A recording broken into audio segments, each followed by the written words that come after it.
Hi, this is Lee, this is Politics Girl, and I would like to talk a little bit about the idea that this election is rigged.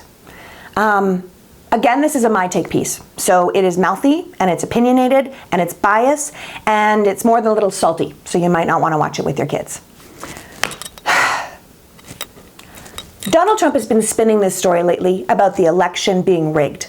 It wasn't an issue when he was doing well, but now, as he's starting to lose, he's talking about things not being fair. When he was winning in the primaries, it was fine. When he was losing, it was rigged.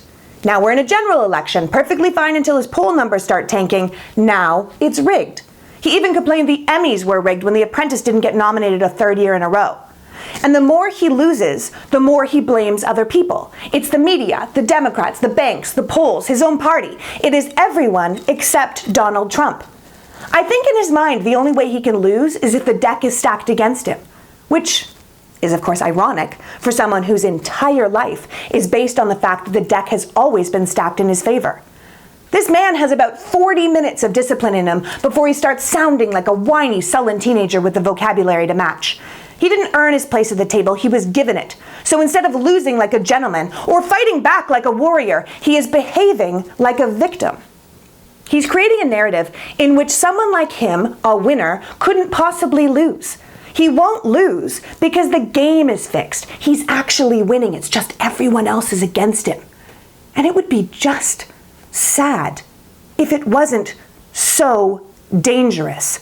It's one thing to say the system needs fixing, that it's antiquated or stalled, or to question if portions of the media are biased towards a certain candidate. But it's a completely different thing to infer the entire system is rigged, that the FBI is complicit in allowing a criminal to run for the presidency, that the media is maliciously telling us lies, that the election is rigged at the ballot level, that the machines themselves have somehow been tampered with. Chris Wallace, he understood that when he asked him point blank at the debate if he would respect the results of the election. But instead of answering in the affirmative, instead of saying, "Of course I will.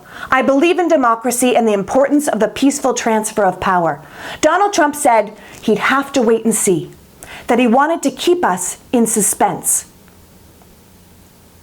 In suspense. How does saying you refuse to play by the rules not disqualify you from the game?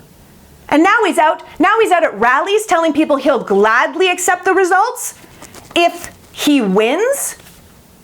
Who the fuck does this guy think he is? This is America. You don't get to play chicken with our democracy. This is where we live. It's our home. You don't get to break things just because you didn't get what you want. And to the cheering hordes at his rallies, listen to what he is saying. If he doesn't care about democracy, he doesn't care about the people. So wake up. He doesn't care about you. You're the fodder that feeds his fire. You're kindling. You're disposable. You're nothing to him. He will burn you if it suits him, and he will not think twice. And GOP, you are the deplorable ones. You're self-serving cowards. You built this funeral pyre for democracy with your obstructionism and your birtherism and your voter registration laws and your endless, transparent gerrymandering. You created the environment for this tire fire, and now you can't stop it. It's an embarrassment you didn't shut it down at the primaries, and it is feeble that you are still wavering behind him now. Pick a side. It's easy. It's either Trump or America. We're supposed to be this shining city on the hill, the pinnacle of Western democracy, but we have become exactly what people mock us for: bloated, self-obsessed, slaves to money and fame. We have allowed ourselves to fall so low by allowing this foul man to rise so high. But it is not Donald Trump's America yet. It is still our America. Our democracy, our choice. We need to vote in numbers that tell this man and his pathetic base values that he does not represent us. We need to vote in numbers that say we don't want to make America great again. We want America to be great. And we will strive and we will try and we will work to realize that dream. We need to vote in numbers that make the idea of rigging collectively impossible.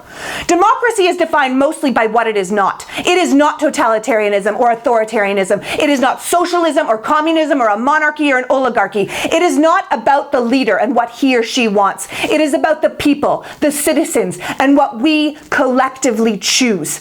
And we need to stand up and say, this is not who we are. This is not what we stand for, and we will not go in that direction.